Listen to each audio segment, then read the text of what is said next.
여러분 안녕하십니까. 이번 시간에는 물질의 이중성에 대해서 배워보겠습니다.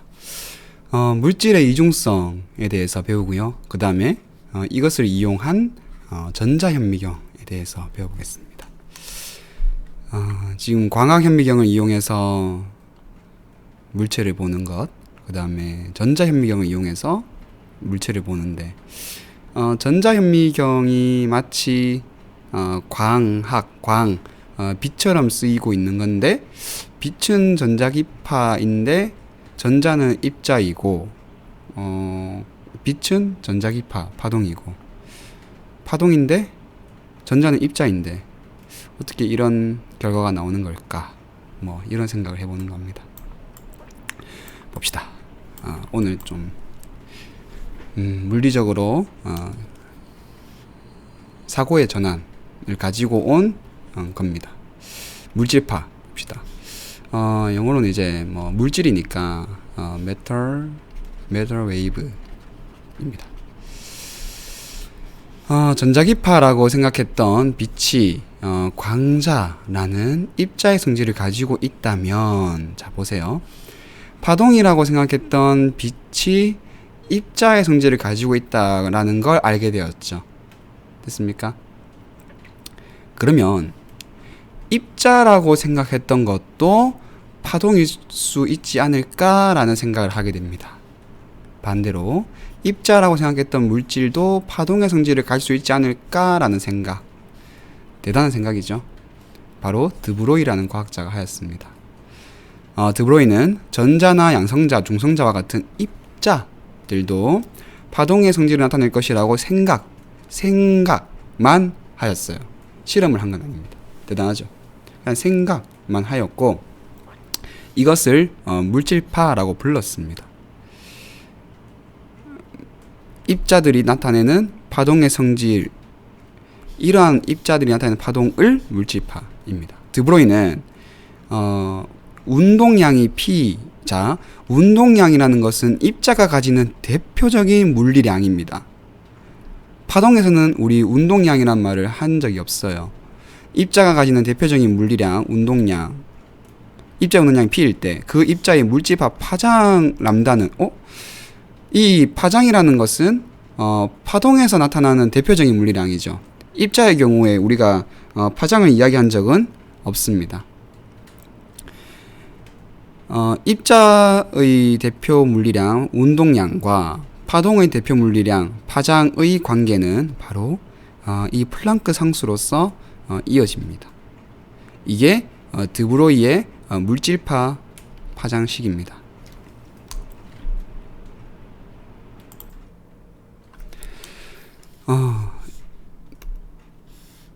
드브로이의 이론에 의하면 질량이 9.1 곱하기 12-31승으로 매우 작은 전자의, 자, 이게 전자의 질량이에요. 전자의 물질파 파장은 대략 이 정도를 가진다라고 합니다. 이 정도의 파장은 전자기파인 X선의 파장과 비슷합니다. 자, 여러분, 만약 드브로이의 물질파 이론이 옳다면 물질파를 이용하여 파동의 고유한 특성인 회절이나 간섭 현상을 관측할 수 있어야 합니다. 자, 그러니까 전자가 파동의 성질을 가지고 있다면 파동이 가지는 대표적인 특성, 바로 회절 현상, 간섭 현상을 나타내야 됩니다. 그래야지 이 이론이 인정받는 거지요. 확증되는 실험이라고 할 수 있습니다. 아래쪽 봅시다.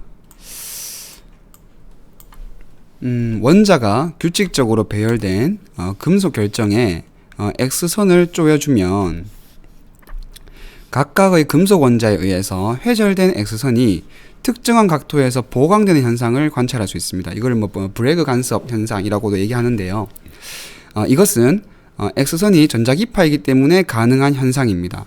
자, 이게 무슨 말이냐면, 선생님이 지금 이렇게 그 점을 찍는 건 뭐냐면 그 각각의 원자를 의미합니다.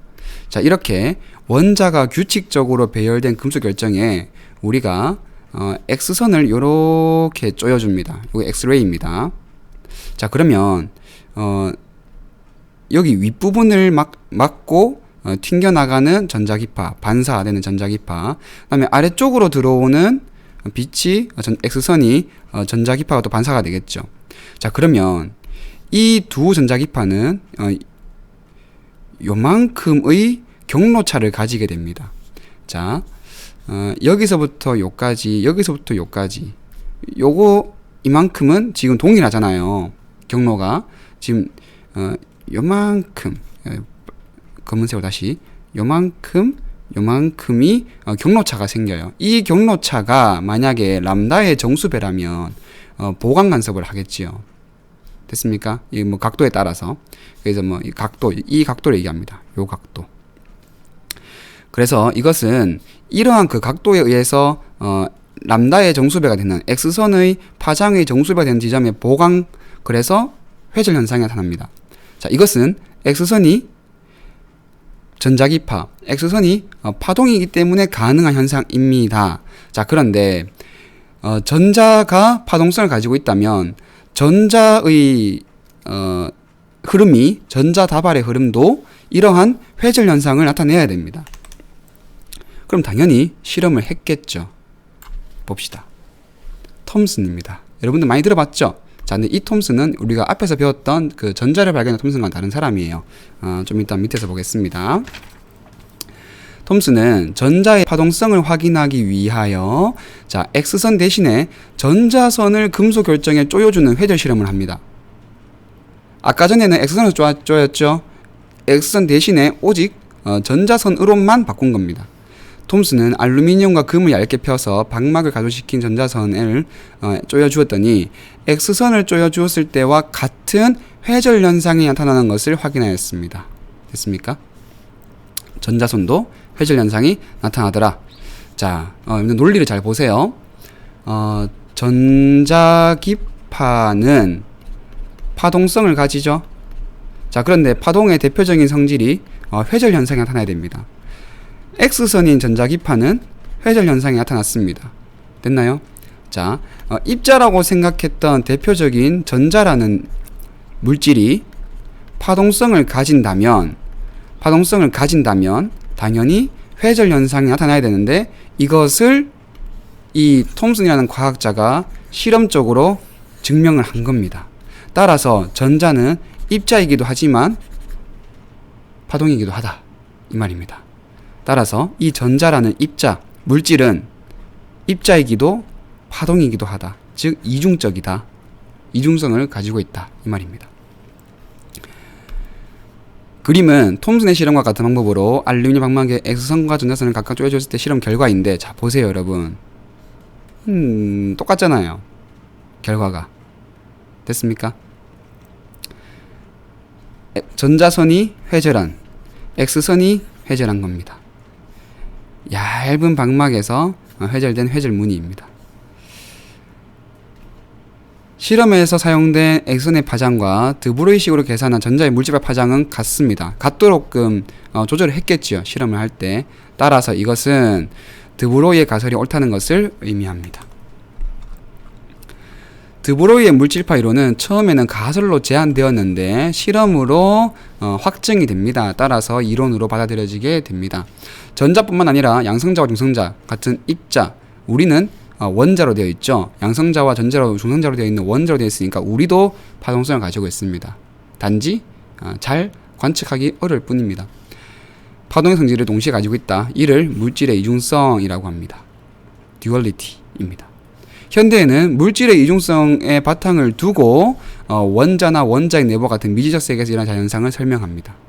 이것을 이제는 당연하게 생각합니다. 입자도 파동일 수 있고 파동도 입자일 수 있다. 이렇게 이제 두고 사고를 합니다. 톰슨, 자 여러분, 그 전자선의 회절을 발견한 J.P. 톰슨은요, 이 J.J. 톰슨의 아들입니다. J.J. 톰슨은 응급소 실험을 통해 전자를 발견한 공로로 노벨상을 받았죠. J.P. 톰슨은요, 1937년에 데이비슨 거머와 함께 노벨상을 수상합니다.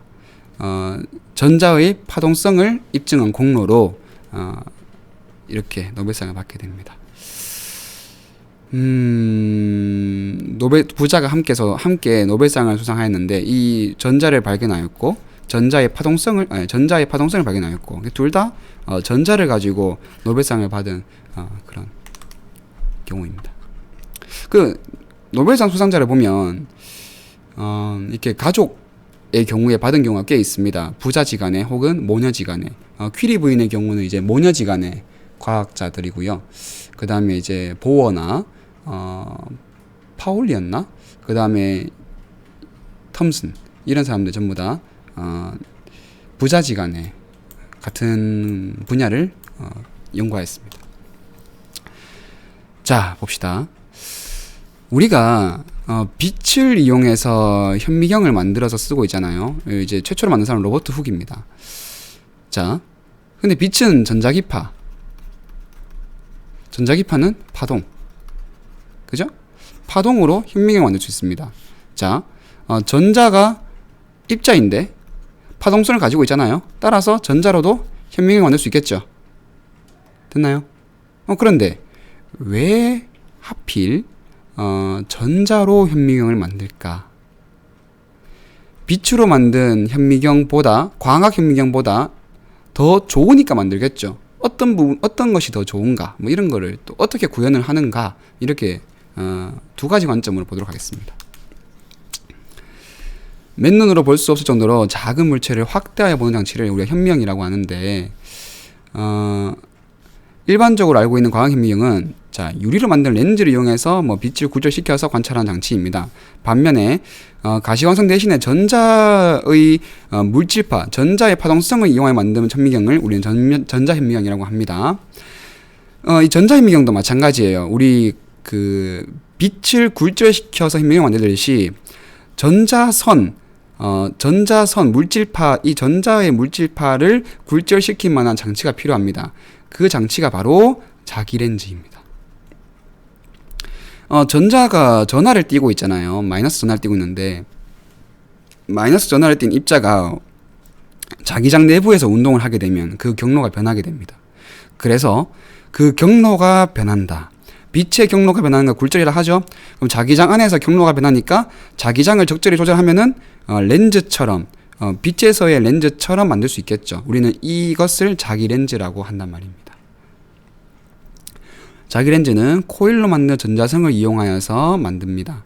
그래서 입상하는 전자선의 경로를 휘게 하여서 전자선을 모아주고, 이것은 전자현미경에서 자기렌즈 역할은 광학현미경에서의 렌즈의 역할과 비슷합니다. 자, 보세요. 이렇게 전자다발이 오는데 여기에 우리가 이게 이제 그 빛이라고 생각해 보세요. 빛의 경우에 요렇게 이제 빛이 올 때 우리가 볼록 렌즈를 요렇게 두게 되면은 빛이 모이잖아요. 마치 볼록 렌즈와 같은 역할을 합니다. 이 지금 자기 렌즈가요. 됐습니까? 전자현미경에는 두 가지 종류가 있습니다. 주사 전자현미경, 투과 전자현미경인데, 주사 스캐닝을 의미합니다. 스캐닝이라는 건 말 그대로 물체의 표면을 스캐닝하는 거고요. 투과 전자현미경은 TEM, 트랜스미션이라고 부르는데 물질의 내부를 투과해서 보는 겁니다. 자, 그래서 어떤 게 다른가? 자, 보세요. 주사 전자현미경은 요 정도로 가속된, 그러니까 지금 요보다는 전압이 낮죠. 투과 전자현미경에서 사용하는 전압보다 낮습니다. 전자선, 요 정도 전압에서 만들어진 전자선을 가지고, 자, 보세요, 여러분. 볼티지가 낮은 곳에서 가속되었죠. 그 말은 가속량이 작다는 겁니다. 그 말은 운동량이 작다는 걸 의미하죠. 운동량이 작다는 것을 여기 람다는 P분의 R, 드브로이 물질파 공식에서 운동량이 작다는 것은 바로 파장이 길다는 것을 의미합니다. 이제 투과 전자현미경보다는 비교적 주사 전자현미경의 파장이 깁니다. 얘는 이제 전압이 높으니까 전압이 높은 곳에서 가속된 전자는 운동량이 크겠죠. 따라서 파장이 짧습니다. 이렇게 만난 전자선을 작은 렌즈에 통과시켜서 시료의 표면을 따라 스캔하면서 조여줍니다. 그래서 시료의 3차원적 구조를 볼 수 있는 게 바로 주사 전자현미경이고요. 투과 전자현미경은 높은 전압이기 때문에 전자가 매우 운동량이 큽니다. 그래서 파장이 매우 짧아요. 파장이 매우 짧기 때문에 투과력이 좋습니다. 우리가 가시광선으로는 볼 수 없는 뼈 그림자를 보기 위해서는 살을 뚫고 들어가야 되죠. 살을 뚫고 들어가기 위해서 우리가 사용하는 게 바로 엑스레이잖아요. 그런 것처럼 파장이 짧으면 투과력이 좋아요. 그래서 투과전자현미경에서 사용하는 게 투과전자현미경에서는 전자선을 시료에 투과시켜서 상을 만듭니다. 따라서 투과시켰기 때문에 2차원적인 내부 구조를 아는데 이 TEM이 사용됩니다.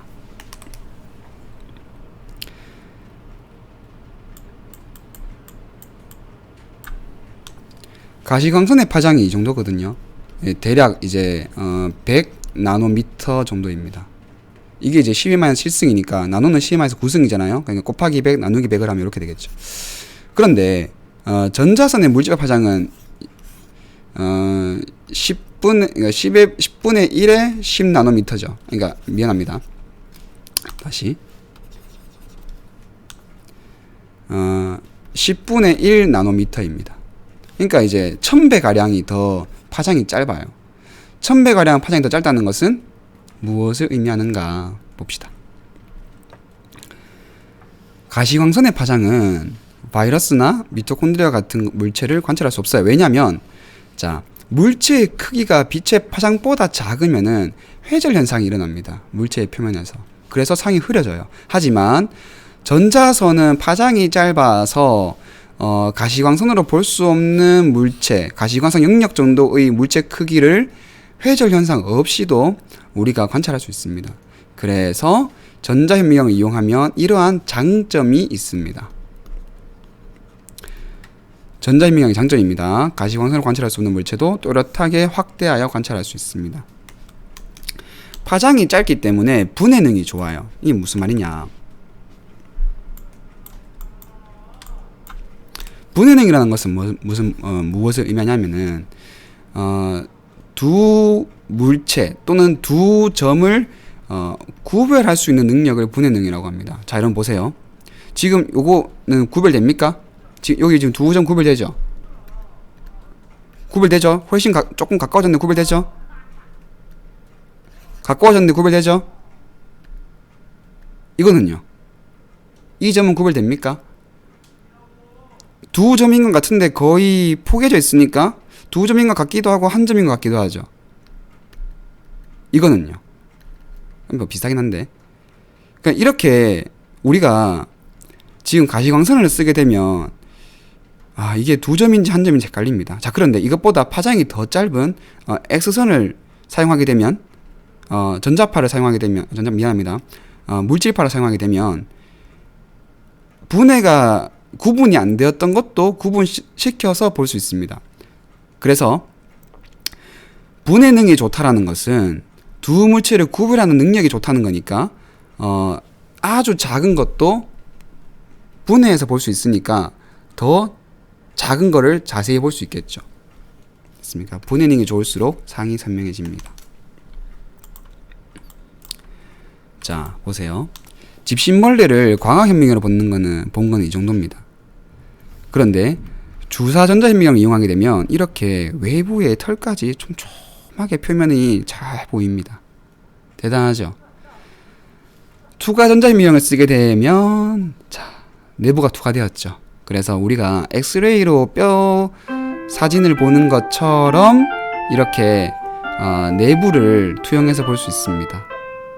정말 대단합니다. 입자라고 생각했던 전자를 빛처럼 쓰고 있잖아요. 됐습니까? 전자선을 모아주는 장치 무엇입니까? 바로 자기 렌즈입니다. 자, 이렇게 해서 우리 오늘 물질의 이중성까지 수업했고요. 다음 시간에는 182쪽에서 185쪽까지 187쪽까지 정리해서 풀도록 하겠습니다. 여러분들 EBS 문제 풀면서 복습 잘 하기 바랍니다. 자, 수고했습니다.